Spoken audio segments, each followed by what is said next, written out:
As the chapter 8 going on, from Ike's perspective, in episode P3 Persona Arena Ultimax. I'm worried about Yuki-chan and Rise-chan.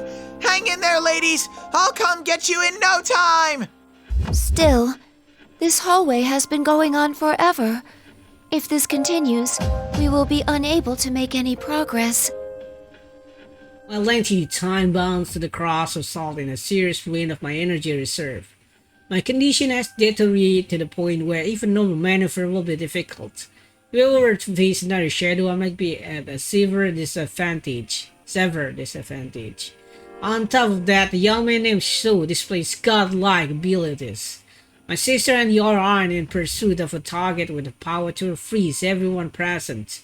I can't help but worry about them. I feel my heart sinking as these thoughts rise in my head. Daddy walks along with me, peering to each other of the classroom as we pass them. Perhaps his increased jettiness since we left the other is an attempt to lighten up my spirit. Aww, just thinking that danger is closing in on those innocent ladies even as we speak is making my fur fall out. I'll be positively bare. Your fur is falling out. Perhaps it is merely your shedding season. No. I'm extremely sensitive, and I lose fur when I'm stressed. Just the other day, Kanji lured me into a trap with some ice cream. He then kept nuzzling me over and over, and I ended up with a big old bald spot on my head. It was terrible. I see. Kanji-san's extreme expression of love puts stress upon your fur. I will add that to my data file on you. By the way, are you tired at all, Ai-chan? If you do feel a little logy, feel free to snuggle up against me whenever you like. No, I'm more concerned for the others in town. No, completely ignored. But I'm sure they'll be okay. My friends are really strong, you know. You trust them, don't you? Of course! You believe in Michan and the others too, don't you? Yes, I do. They're all precious to me. We're the same after all. You're sparkling too. Sparkling? I love everyone who's nice to me. And the world where everyone that I love lives in really sparkles. And I want to protect that sparkle and help everyone out. Eddie's larger sides are guileless and honest when he speaks of his rants. I am an anti-shadow weapon, and yet Teddy present is similar to those of the shadow that I have been exterminating. Does that have any importance? Thinking about someone else strengthens your own powers. We know of that phenomenon. So why doesn't that Minazuki guy get that? Does he not see the sparkling? Eddie then declares that it's up to him to become Minazuki's friend. Eventually, we come to a door next to the sign reading music room. Eddie sniffed for some time as if searching the room, then sneezed loudly. Achoo! Ugh! We can't get to the exit unless we go through here. By the way, won't you take a little break here? You still seem exhausted, and I'm worried about you.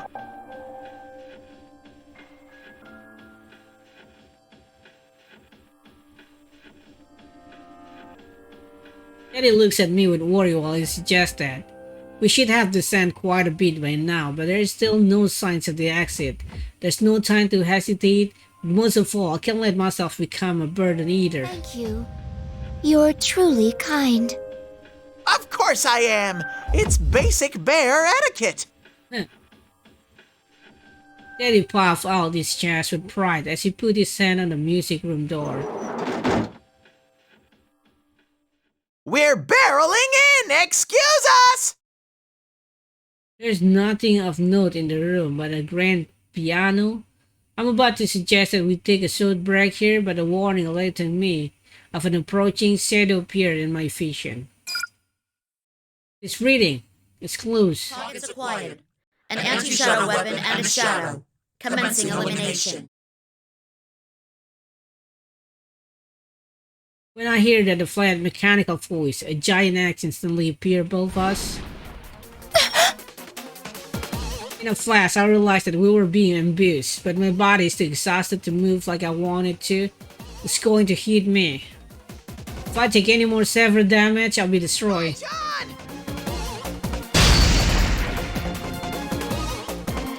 Teddy shoved me away and I tumbled to the floor.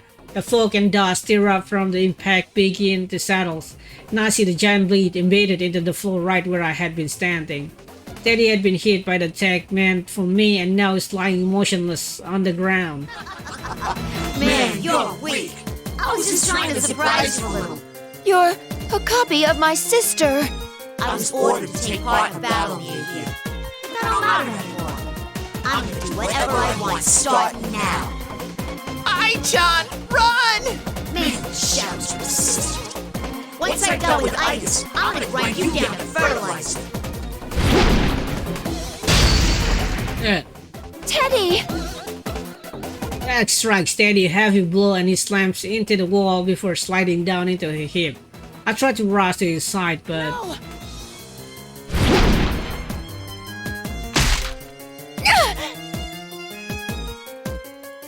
I wasn't careful enough.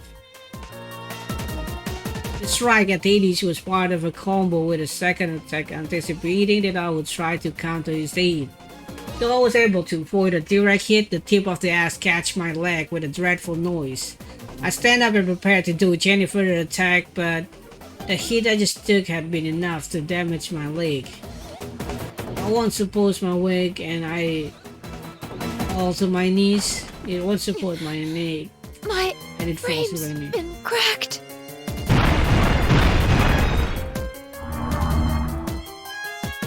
The copy of my sister smirked confidently as he's slowly approaching me. He seems to know that I'm incapable of moving with any agility now.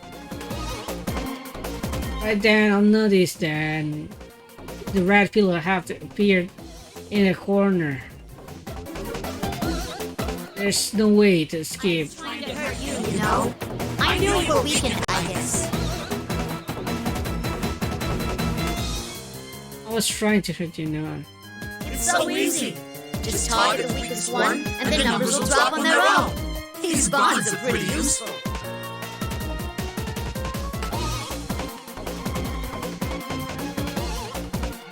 I know I was weak, and after all, I realized that I'm in severe danger right now. Soon there will be no way to prevent it from claiming Teddy's and me as its victim.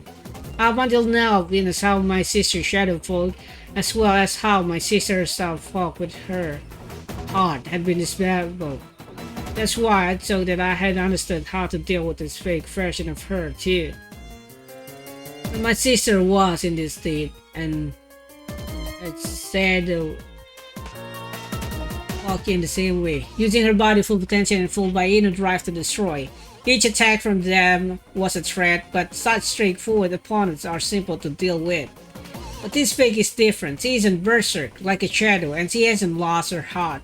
In other words, she has both cunning and power and can fight like my sister when she's in a normal state. In other words, she knows of my special qualities as an upgraded version of her hardware, and can precisely target my weaknesses. The biggest difference between the 5th generation Labris, my sister, and me is our attack range.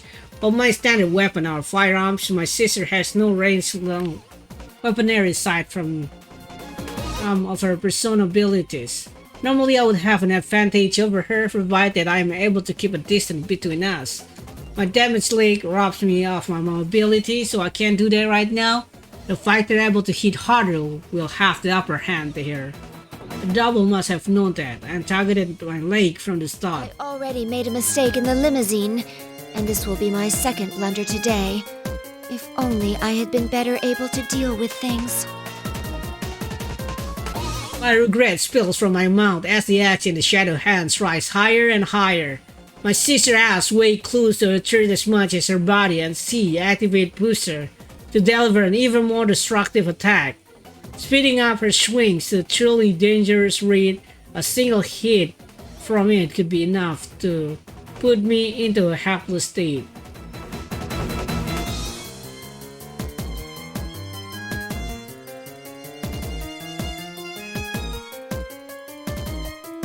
If it wasn't bad enough, I can barely stand up as it is.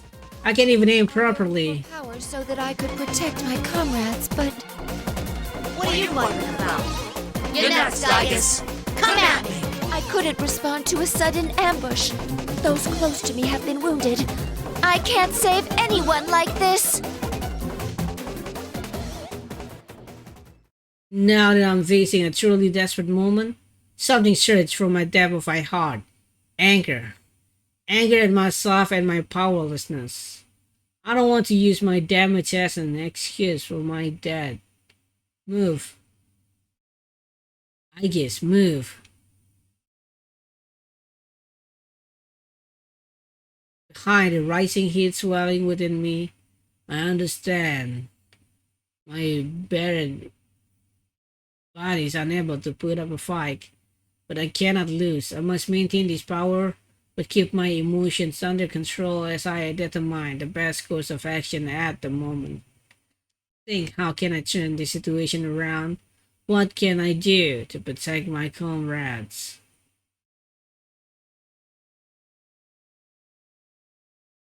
Use of that.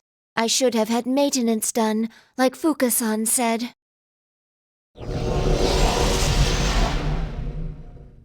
plume of dust with me flares strongly, as if responding to my heart. Right now, I will do anything it will give me. The power to fight, even if it results in shattering my own self. Please.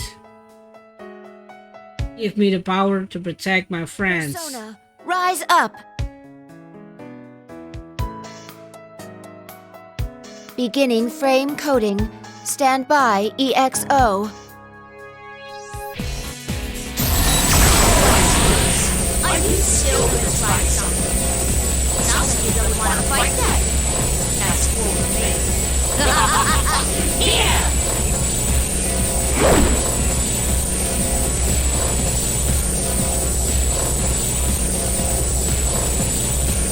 Yags the fake wheels faster with my fist, and I hear the booster roar. With jumping over it to evade it to the best before I can decide, my body reacts. No use.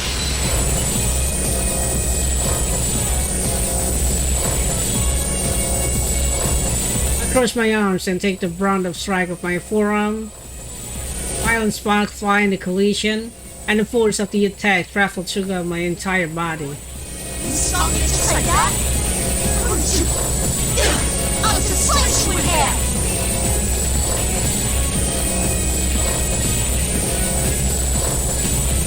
My sister fake stays where she is and leaned heavily onto the axe, pushing it against me. A joint scream as I tried to push back, and white smoke streamed through the gaps in my armor all over my body. My internal sensor repeatedly reported I am operating at my maximum capacity. It's not enough. I need more. More power. Ai-chan's shining. What are you doing? Eddie seems to have been awakened by the violent sounds of our clashing and stammer as he lifted himself off the door.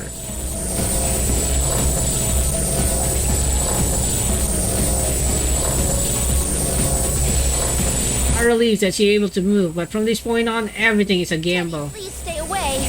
The probability of maintaining self-control in this mode is less than 1%. I'm sorry, but I can't guarantee that you'll be safe around me.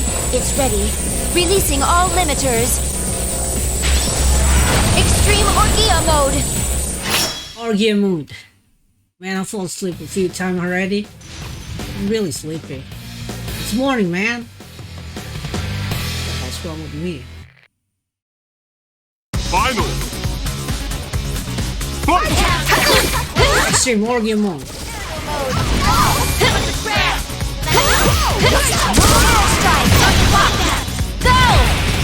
Atlus Archangel.